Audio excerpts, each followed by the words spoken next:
Hello, everybody. Thank you for joining us today. Special welcome to people who are here virtually. I'm Linda Collins, and it's a great pleasure to introduce Sam Smith, who's visiting from the UK. Sam is at the University of Leeds in the UK, and previously he's held a number of different faculty appointments, including at Northwestern University here in the US. And he is a friend of intervention optimization and has used it extensively in his work. So we're very excited to have him. So it's not on my screen. All right.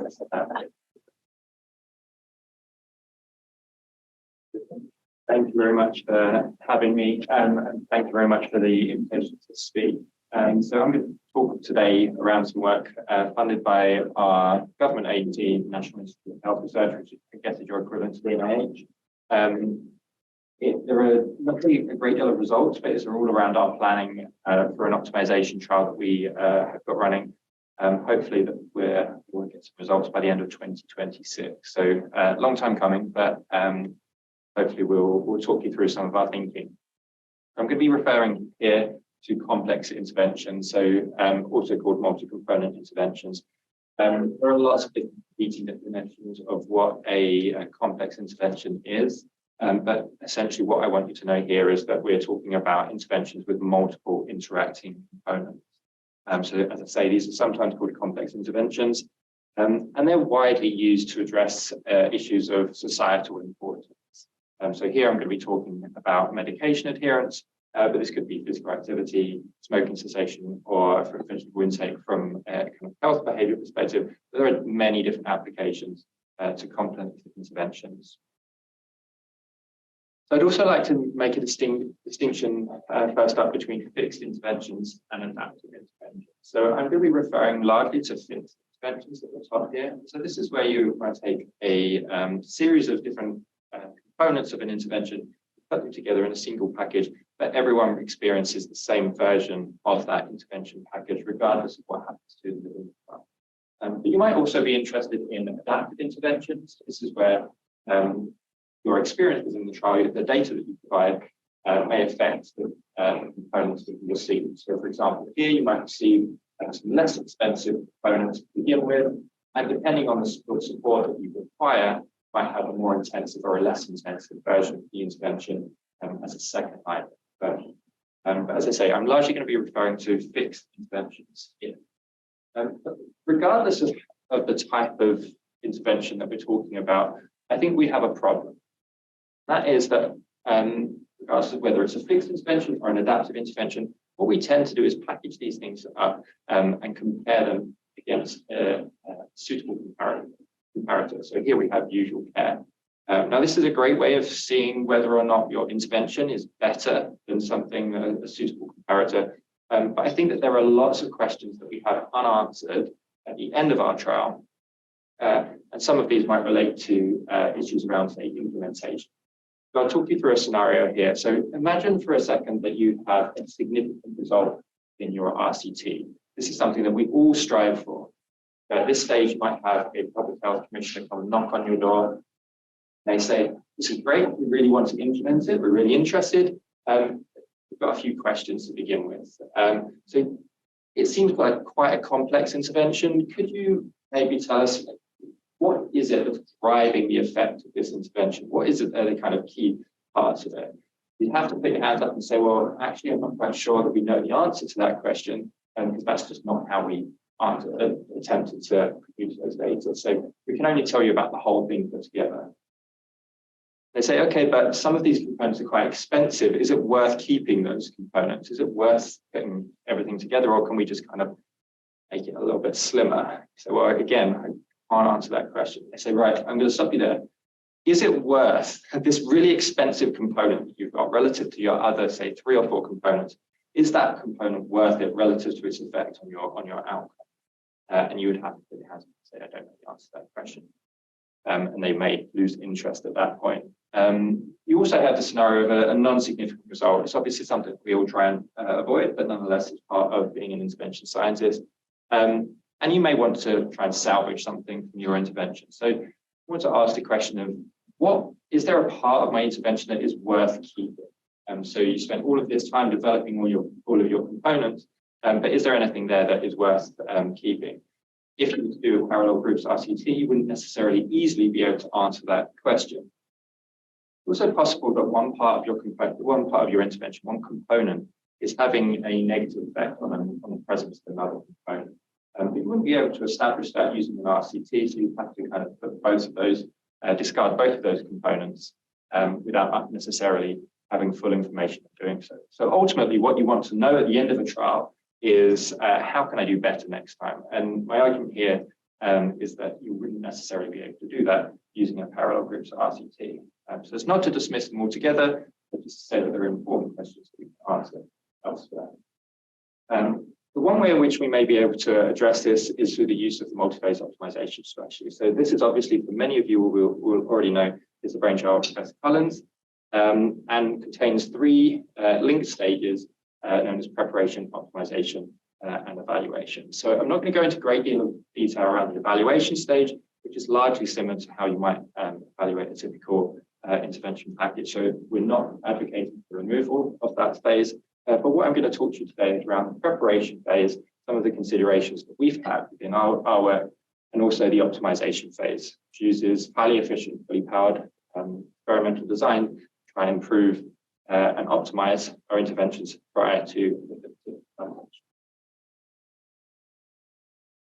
So again, I'm just going to make a distinction here and linking these optimizations, these intervention designs up with the associated experimental design. There's no hard and fast rules here, but largely speaking, what I'm going to be talking to you today about intervention, which can be optimized using factorial experimental designs. We also have adaptive interventions, earlier, which can, to some extent, be broken down into three different versions. So we have kind of slow adaptive interventions.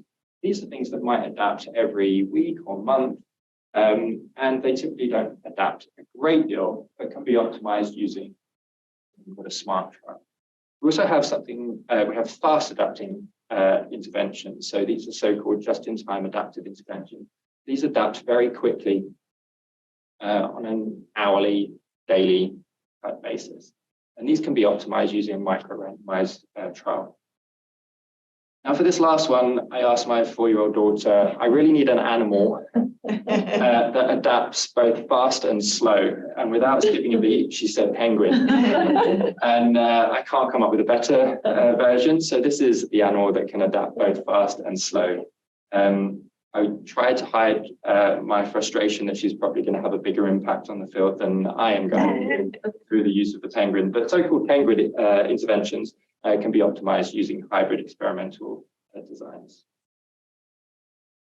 I'm going to be talking to you about a study called Rosetta. So this is defining and optimizing behavioral interventions to support endocrine therapy.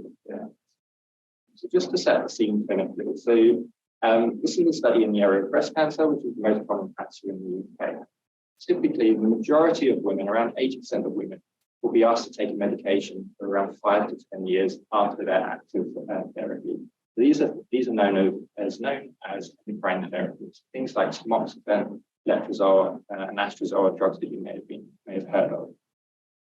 Fortunately, around 3/4 of women are unable to stay the course of the treatment for the full 5 to 10 years. And this is associated with a range of different clinical outcomes, including all-cause mortality. So it's a really important behavior to try and support. Also a very difficult behavior to support. So medication adherence has a lot of different barriers associated with it, and existing interventions that have tried to target this haven't targeted a range of barriers.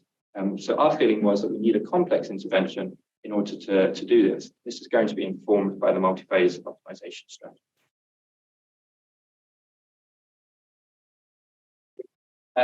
So in order to design such an intervention in the preparation phase, we decided to use intervention mapping, which is a framework for the preparation of any complex intervention. But there were some unique considerations that we had to apply when designing something that had a multi-component aspect to it that we wanted to evaluate using the kind of trial design that we're going to speak about. So the first step was a needs assessment. So we identified that there were 8 key barriers to the adherence in terms of adherence to this medication. We identified 16 different trials that had that had been published to date, but these tended to have quite a narrow focus. They hadn't had a great deal of consideration with regard to the preparation, and they lacked a certain theoretical element. It's also a hot topic. So there were 15 ongoing trials in this area, and they tended to have quite a strong digital focus. So in the second phase, we decided to focus on 4 intervention objectives, which were the most prominent among the 8 that we identified. So forgetfulness is an obvious one with regard to medication adherence, but there are also some unique considerations there with regard to this patient population, and they are likely to experience cognitive dysfunction following their treatment. It's a very common symptom that is talked about, this idea of brain fog. Forgetfulness is a key aspect of medication non-adherence. People also hold very strong beliefs around these types of medications, and they may also seek information from unofficial sources that influences the development of such beliefs. So issues around the necessity of taking the medication and some concerns around the side effects. Psychological flexibility in this instance is linked with associated psychological distress. So in the theory that we're using, so what we were trying to do was target psychological flexibility. If there's any clinical psychologists in the audience, I'm happy to talk about that further. Also, side effects are a key issue with regard to medication adherence in this setting. Next up was the intervention design, which we outlined the theoretical and conceptual framework for this. And what I tend to do is work from right to left for these. So our primary outcome here was medication adherence. On the left, we're targeting these four targets here. So forgetfulness was intended to target habits. Medication beliefs would have a direct effect on medication adherence. Psychological flexibility would support women who are experiencing psychological distress, so as to reduce it, which would have a knock-on effect on medication adherence, and side effects would have a direct effect. A unique aspect of our application of intervention mapping was the consideration of some of the hypothesized interactions between our components, which are shown on the left-hand side. I'll talk a little bit more about the components in the next slide. The dotted lines in between are our attempt to hypothesize where we expected to see interactions between components. So, for example, we expected to see an interaction, synergistic interaction between the presence of the side effects management website and the psychological, the acceptance and commitment therapy component.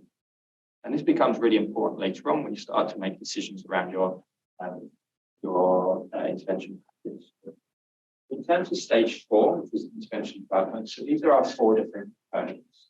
The text message component based around trying to support habit formation. The idea is not to serve necessarily as a reminder, but so as to encourage the development of healthy habits around medication adherence, such that when the intervention stops, they no longer need to rely on it. We have an information leaflet in the second component, which contains information around the medication with regard to trying to support accurate beliefs around these particular medications. Our third one is the acceptance and commitment therapy. This is a guided self-help intervention in which people will meet face-to-face but remotely with a clinical psychologist to work through 5 different sessions. So they have 5 sessions in which they'll cover 4 different modules targeting various different aspects of acceptance and commitment therapy. So things like value solicitation, mindfulness, those kinds of tasks, which they'll get home practice aspects as well.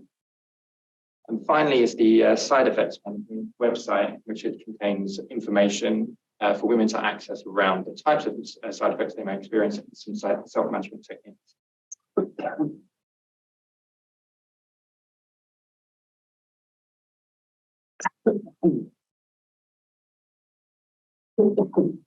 Stage 5 is planning of implementation. So, a really important part of most is establishing what we mean by optimization. So our definition here is that we wanted to identify the most effective combination of components for medication adherence.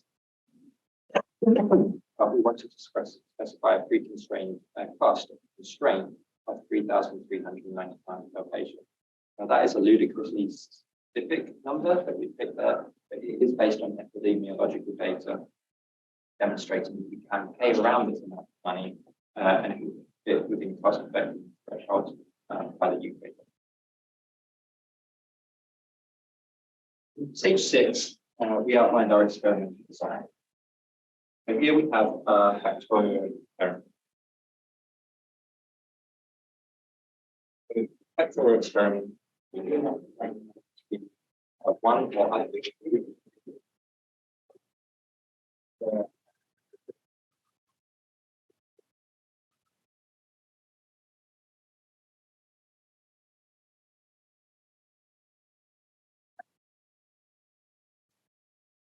So,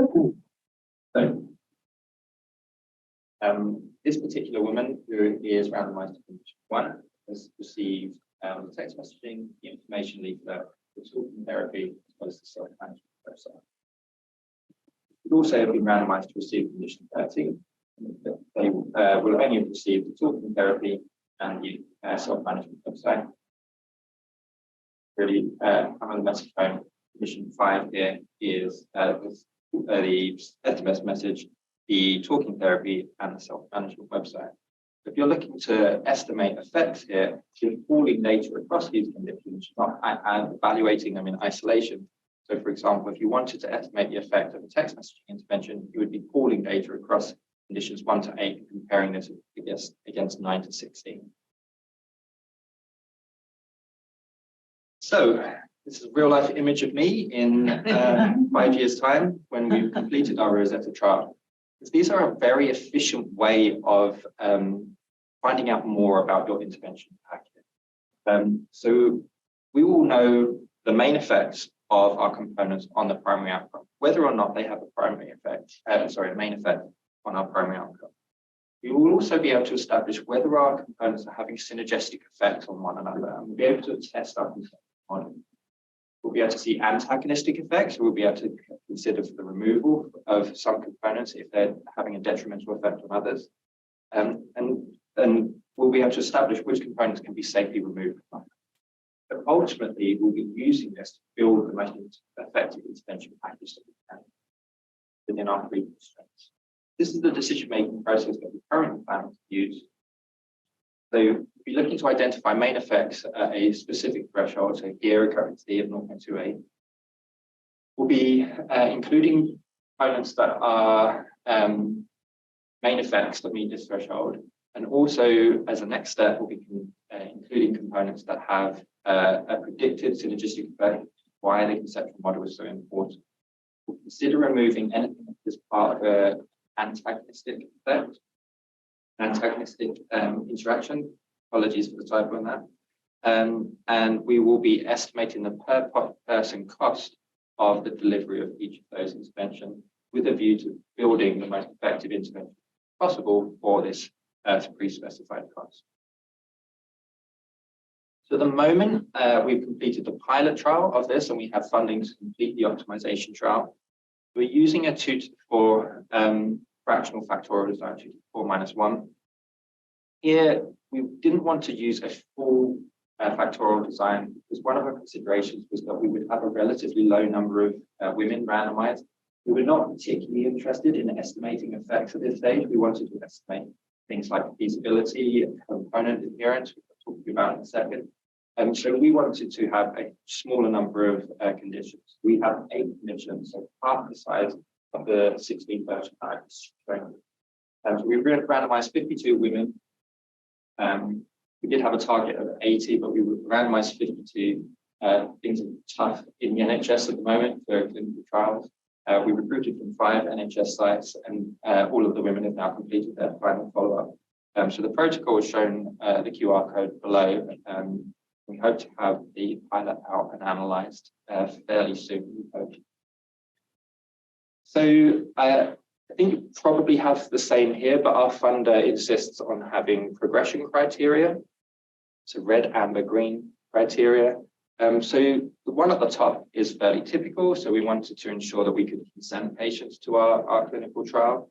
But one of the interesting considerations for us was how do we define component adherence? So you might have something typically here if you're doing a RCT pilot, where you have something around component adherence. But we wanted to make sure that there was an equal chance of each of these components being considered for continuing on and being moved forward into our optimization trial. But how do you do that when each of your components is very different from one another?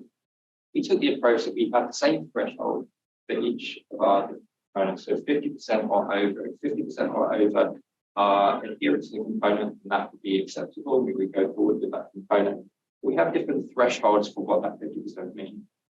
The way that we identified that was that we came together as a group and we decided what is the minimal dose of our intervention component that we need in order for us to think that, yes, that's likely to have an effect. We felt like as a population, if 75% of our women were to receive our SMS message component without opting out, that would be appropriate and we would likely to see an effect of that. So using these different thresholds, we were able to assess adherence using the same threshold, but with different kind of caveats around that. But there are alternative ways that you might look at that. So is it okay that psychotherapy component, which is so much harder for a participant to adhere to, so they have to attend sessions, they have to complete home practice, whereas the text messaging component is a rather passive receipt of the text messaging, passive receipt of the text message. So I think that there's some thinking to be done around progression criteria in the pilot phase of most, but this is our best attempt at doing so. Can you explain a little more what you mean by progression criteria? Okay. Do we have that? Well, are you defining what you think is acceptable and feasible, basically? Progress from the pilot optimization trial. So if you hit green on all of these progression criteria, then you're fine to go forward to an optimization trial. If you're amber, then you might need to make some minor tweaks and you're probably safe to go through. Any red, and there's a big question mark as to whether or not you should progress to your optimization trial. So the funder requires that you define these? Yeah, so NIHR definitely insists upon it for program runs. No, because we don't really have, we always say we're going to do a pilot, but then Just go ahead and do that. just go ahead and do the pilot. If we don't really And I do this, think and this is really There good. should be equipoise around whether or not you should go forward. Otherwise, there's very little point in doing a pilot if you unless you have a threshold for which you would say, actually, this is not feasible to do, then the incentive as the investigator is always that we want to do bigger and better trials, right? We're not hugely interested in doing pilot trials. We want to do the ones with effect. So there is an expectation that we will stick to these where possible. But I mean, Casey Miller in the UK has just done a PhD around progression criteria and how people define that.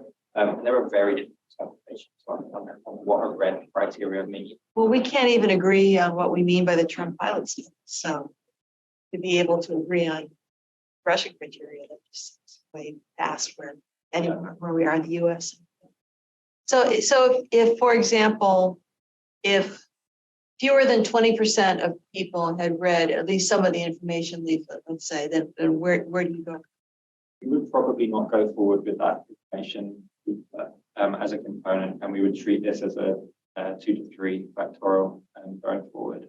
It depends on, and this is where I think qualitative data might become quite useful. So if there's a particular reason, so we'll take the SMS message. So if we had a problem with the system and for some reason the text messages weren't sent out because they were automated and it was a relatively easy fix, I would be comfortable going forward, even if it was a red threshold, because we identified the problem.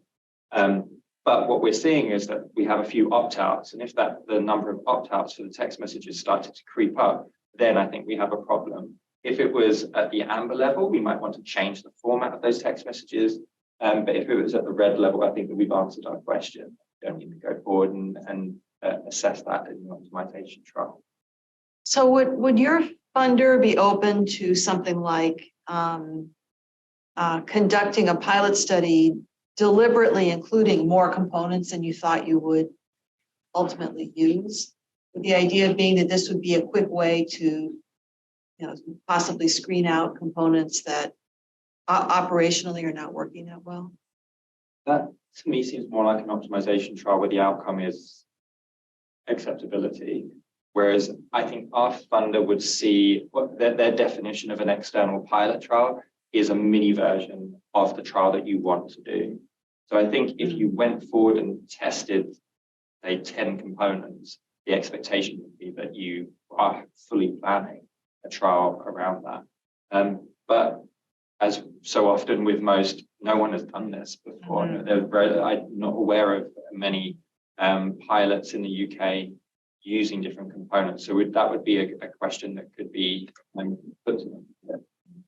Yes, because the reason I asked that question is, it seems like, I get what you mean about this being this is supposed to be pilot of the optimization trial. So you kind of want it to be a twin of the optimization trial. But on the other hand, if you lose a component, then it's not a twin of the optimization trial is not going to be a twin of the pilot. And also, it's kind of a missed opportunity because when you conduct a factorial experiment, you want to include as many factors as you can handle because you don't have to increase the number of research subjects. So from a resource management perspective, it seems like you would want to, try and keep the number of components up if you. Yeah. No, I take the point, and definitely around it being a different trial. So your consent rates for a 2 to 3 might be different for a 2 to the 4. Yeah. It's interesting to think about. We definitely don't have anything as specific or beautiful one as your graphic, but or in this thinking. But I do think that we see a little bit more of this with like the go no go kind of trials, right? So it's like you have to specify these types of metrics in order to move on, but those are not the prevailing majority of NIH funded studies. Yeah. We did used to use stop no go type criteria, and then the shift was to do RAG, red, amber, green, because the idea that you could go forward if there was still a problem was in itself problematic. So the amber criteria I think is quite important to being able to make tweaks between. But it then did blur the lines between what we mean by a feasibility trial and a pilot trial, because their definition feasibility trial would be that it doesn't have to represent what you're going forward into the full trial. But if you're allowed to make tweaks in between, there's issues around that. So we have the same arguments, maybe not identical, but very similar arguments around what is a pilot trial. So we have an embedded process evaluation, and this is largely being led by my colleague Sophie Green as part of her PhD. And there are 3 key aims for the process evaluation. So these are nested work within the clinical trial to try and understand more around the delivery of that. So we're looking at acceptability of the components. We're looking at fidelity of the components. We're also looking at trial experience. So I'll talk a little bit more about these 3 different things. So we're using the theoretical framework of acceptability, which is quite big news in the UK. I'm not sure if it's kind of made its way over here.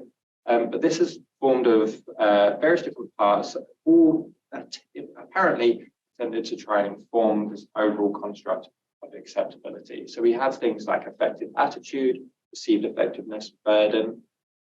And for each of these components, if you've been allocated to that, participants will be asked to self-report the extent to which they feel that this component is acceptable across these dimensions. We're also conducting some nested qualitative interviews with patients to understand more around these particular dimensions. With the intention that we're going to triangulate these data, see if there's any disagreements between them. We're also looking at fidelity. So we used, I think, what the NIH uses their definition of fidelity. So we have design, training, delivery, receipt, and enactment. So for each of these different dimensions of fidelity, we have patient self-report, we have therapist self-report in questionnaires.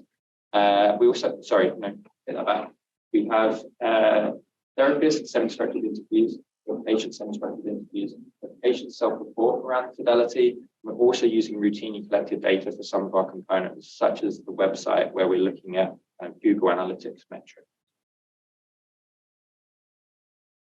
And then for trial experience, this was put in because this is one of the only trials that we've seen in the UK where we're attempting to use an unusual trial design, where we have an opportunity to assess what people think about that trial design. So my biased, admittedly, opinion is that people will really like factorial trials. You have a much higher chance of being allocated to receive at least one component. But would people understand that? Would they feel that they enjoyed that experience? Or alternatively, if they get allocated to receive, say, 4 components, is that too much? And is that overburdening participants? And that's reflected somehow in these questionnaires. So hopefully we will be able to establish what people thought of our trial, and then we can make any tweaks. So we've got acceptability questionnaires. We have semi-structured interviews. We're also investigating what research nurses thought about this. So these are the people who are responsible for recruiting to our trial. So just to really demonstrate, how am I doing for time? Yeah. Just to really demonstrate that I have drunk the Kool-Aid on optimization, we have nested some optimization into our optimization research. Here, my colleague Sophie Green, as part of her PhD studies, I talked to you about the information leaflet that we have designed. Actually, this information leaflet, when we looked at it, we felt that it had multiple components to it. So we showed people diagrams, so mechanisms of how AET works. We talked to people about the benefits, so we included information about the benefits, and this included icon arrays versus no icon arrays. Side effects, so the prevalence of the likelihood of experiencing that symptom, to demonstrate that actually it's not as common as you might think, versus just a simple description around what those side effects are. Frequently asked questions versus no frequently asked questions. And co-design. So this was informed by our patient advocates who are supporting the grant. So we've included quotes and photos of them versus no quotes and photos. So this was a bit of a case study for us. So the idea of optimizing some relatively minuscule components, can it be done? Is information leaflets, are information leaflets a suitable target for optimization work? So here's how we got on. We recruited 1,600 women. So the majority, overwhelming majority, I think over 90% of women were healthy women. Just by chance, some of them had breast cancer. So there was a small proportion that had been diagnosed with breast cancer at some point in their life. So this was using the kind of resource management principle. It would not be a sensible use of our time and resources to recruit 1,600 women affected by breast cancer, because we were trying to deliver a whole program of research while this optimization experiment was going on. So we needed a kind of relatively quick turnaround in order so that this component could be included within our future optimization trial. So we saw a gap and an opportunity to do an online experiment to make this component as good as we possibly could. We used a 2 to the 5 factorial experiment, which contains 32 experimental conditions. So essentially double what I've just shown you. It's very difficult to get 32 conditions on a screen, but just to give you some perspective. So some of the components had 2 levels, some of them, all of the components had 2 levels. Some were on versus up, and others were advanced versus basic. We set statistical significance at 10%. Because we wanted to balance both type 1 and type 2 errors, because this was a screening experiment, we felt that both were equally good. So just briefly, I won't go into all of these results in huge detail, because to interpret a 4-way interaction, you really need to sit down and properly look at all of the visualizations around it. But this is an example of how we might build an intervention package from an optimization trial result. So we had a main effect of the patient component. So the presence of patient quotes and photos had a main effect on medication beliefs. So our primary outcome here was our differential around medication beliefs. So this had a strong effect, and I will hold my hands up. I did not expect this component of all of the components to have a main effect, but nonetheless, it had a strong impact. We also had one synergistic two-way interaction, one synergistic three-way interaction. The presence of the benefits component had a supportive effect on the presence of the diagrams, for example, in this two-way interaction. We also had some antagonistic interactions. So we had one antagonistic two-way interaction and then an antagonistic four-way interaction. Now, I've said that I won't go into the huge amount of detail around these, but just look at this for a second. This is a 5-component intervention package. Imagine we had attempted to just do a parallel groups RCT. We would never have understood or been able to think through the complexity of everything that was going on within our intervention package. Only by breaking these components apart and testing them independently using a factorial experiment are we able to understand the richness of our intervention package and understand how we might be able to make it better in the future.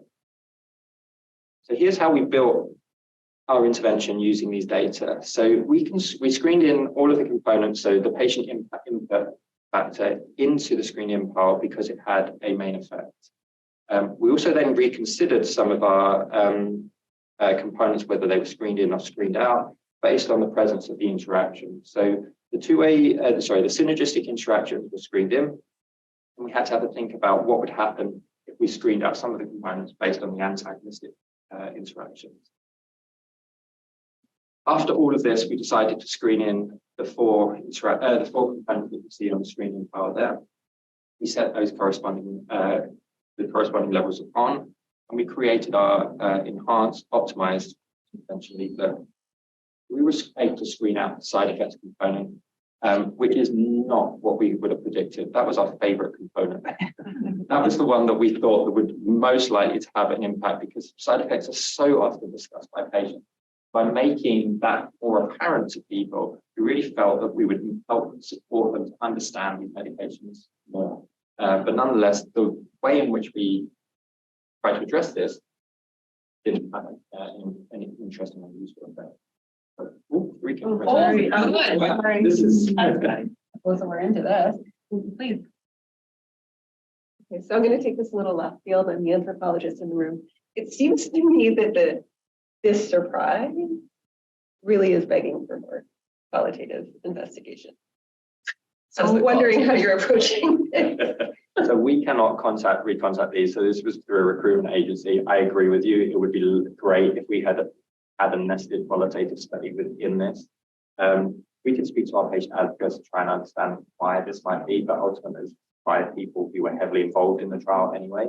So yeah, I agree with you. It would be great to try and understand why this is. Is it really that that component isn't having important effect, or is it the way that we tested this component and operationalized the kind of presentation of side effect information? And I had the same kind of question consideration earlier in your talk. You were talking about side effects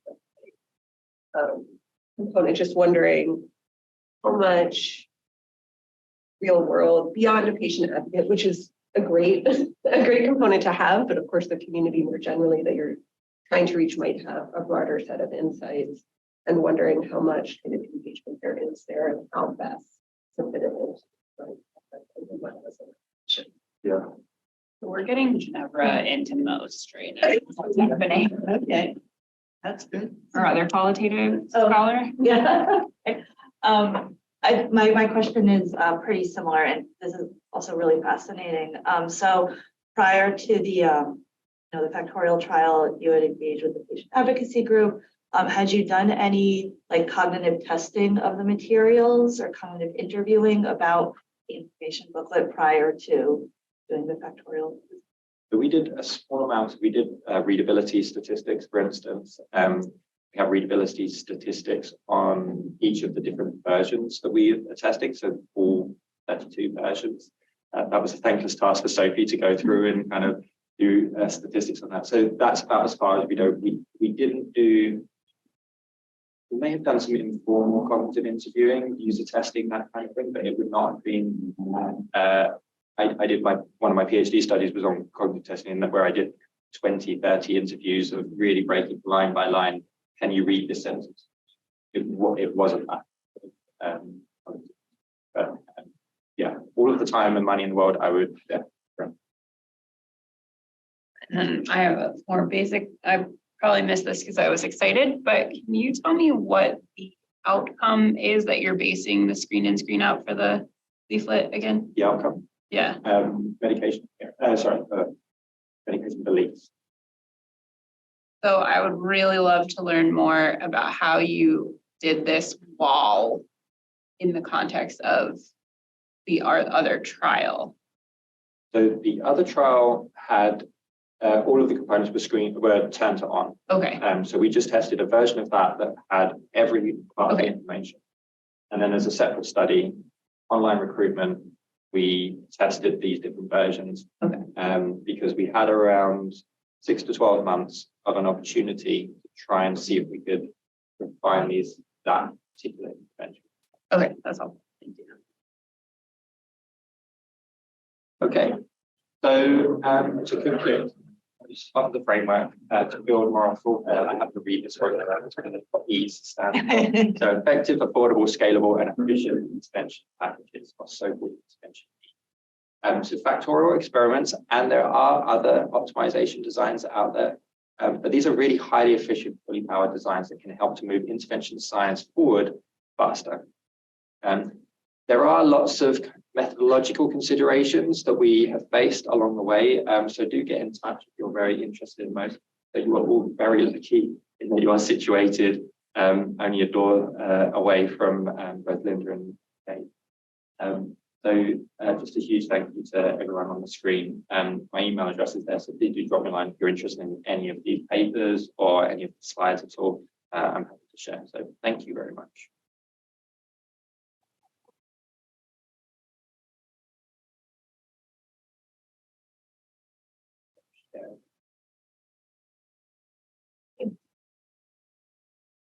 I don't know if anyone will have any questions that might refer back to any of the slides. Yeah, I'll keep it on there. You had talked about psychological flexibility as a construct. I was wondering if you could speak a little bit more about what that term means. Sure.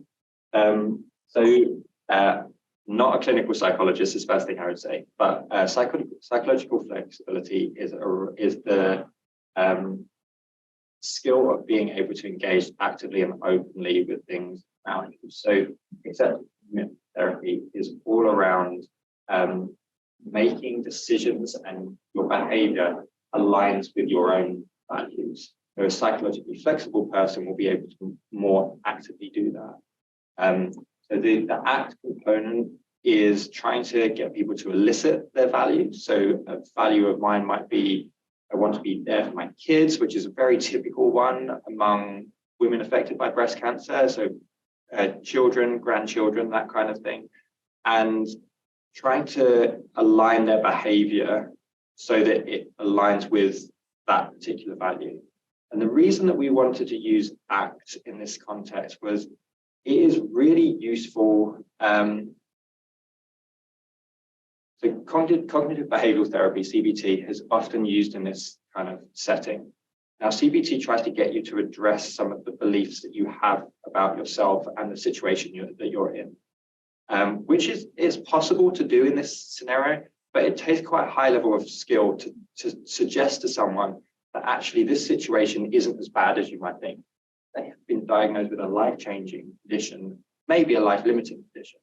Whereas ACT is not trying to get rid of those thoughts and feelings. It's trying to get you to act in a way that aligns with your own personal values, even in the presence of difficult, disturbing thoughts and feelings, which is why we've decided to go with an ACT group rather than CBT. So there is a quite strong link to ACT came from CBT, so they have different fundamental values. So I think I see Dr. Jen Cantrell's name on our Zoom list, and I just, thinking about my friend and colleague here, can you talk a little bit about the management of your optimization trial and what methods you use for that? So as kind of data storage and the randomization and all those things, yeah. Okay. You're welcome, Jen. So we used, so it's changing between the pilot and the optimization trial. So one thing that I often say is that if you go to colleagues and say, I want to do a new type of trial design, no one will be ready. So we wanted to do something with not 2 arms, but 16 or 8 arms for the pilot. And they just weren't able to randomize. I'll answer that question in a minute. They weren't able to randomize using their existing kind of phone pickup system to 8 different conditions or 16. They've now adapted that specifically for me because you can now go up to that in 16. That's Mac. But instead of tomorrow,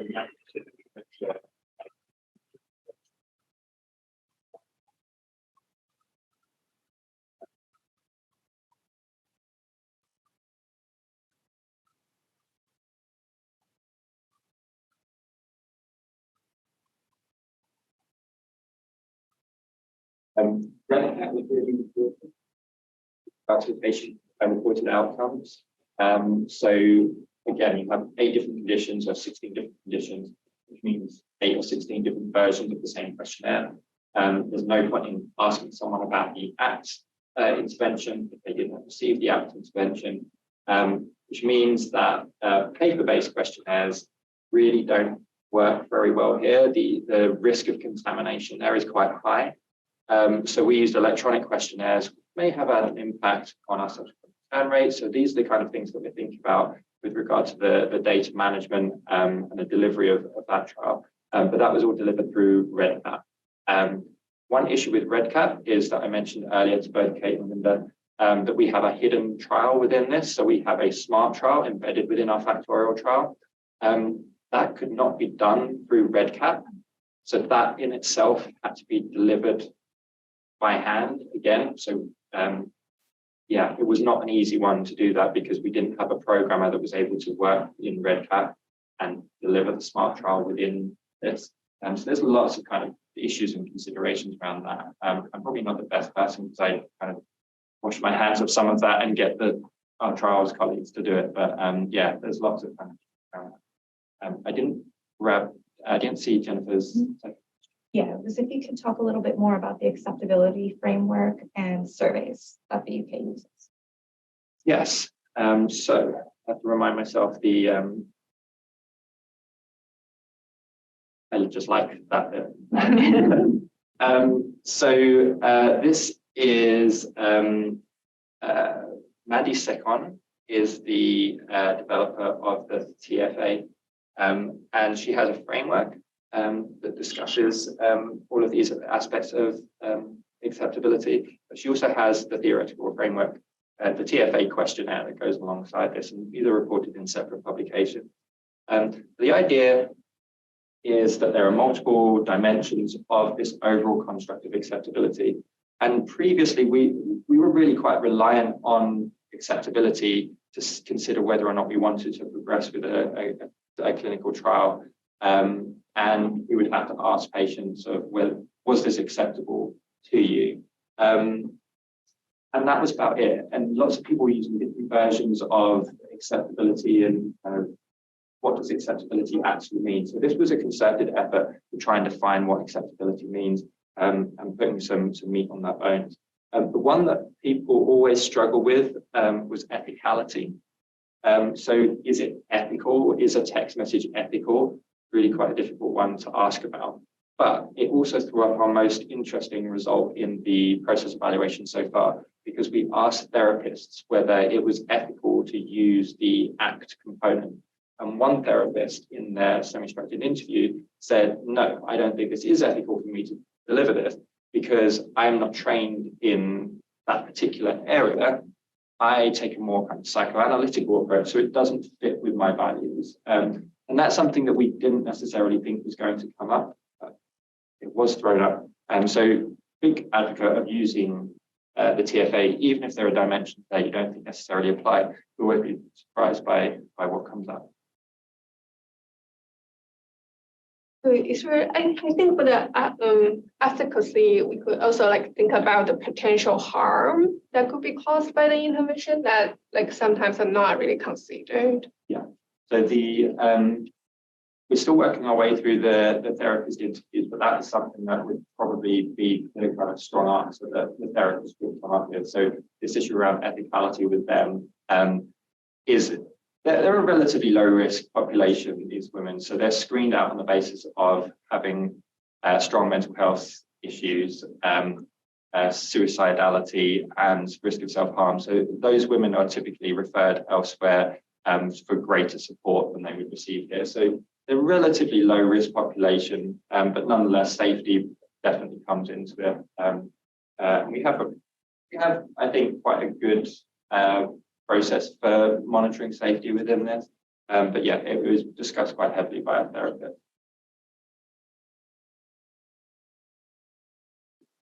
Can you talk a little bit about your thoughts on equity dimension as you're designing this, thinking through longer term implications and next step? You elaborate? Sure. So when we think about a question like medication adherence, obviously we all approach with different disciplinary lenses, but I work with an advanced cancer population, and equity dimensions abound, whether that's SES, access. I mean, obviously you're working in a different healthcare context than we are, but it still has implications in terms of relationship, trust, beliefs that you're talking about with medication, but also with the system more generally, and then home environment, what your routine might look like and not look like, some of which you can get at semi-structured, some of which you may not. That's where observational dimensions might come in. But the trial matters in terms of producing actionable data on what is the right intervention package to then test. And part of my question is the right intervention package for what population and what context? Okay. I need to think it through. But I guess there are issues. So you're right, we're working in a different healthcare system, and so some of these issues might not necessarily apply. But we're also delivering this intervention in very different areas. So we have some that are particularly poor areas, so they're white working class. I have areas where there's high levels of ethnic minority people living.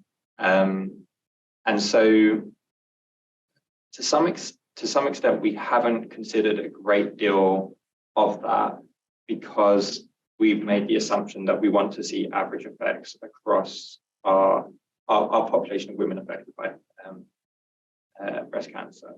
We've made concerted efforts to try and have diverse populations in this, and all of our interventions have been developed with that in mind.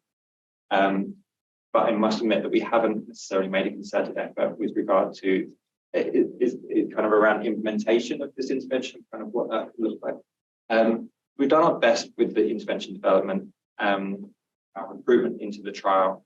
But I think anthropology would definitely give us some lessons in how this could be done better. Is there anything that you think that we should be considering? And that feels like a very long conversation. It does. But good food for thought. You can also look at those things like as moderators. So that's a way you could do this. May I comment on this? Because I think that's it's a really interesting question you raised, and one that I've been thinking about a lot lately for the past 6 months or so, and with two collaborators, one of whom is Jillian Strayhorn, who's going to be starting here as an assistant professor in the fall. We actually have been working on some of the more technical aspects of including equity in the optimization objective. So the idea, just to get back to what we mean by optimization, it's a strategic balance of effectiveness against other considerations, like affordability, efficiency, and scalability. So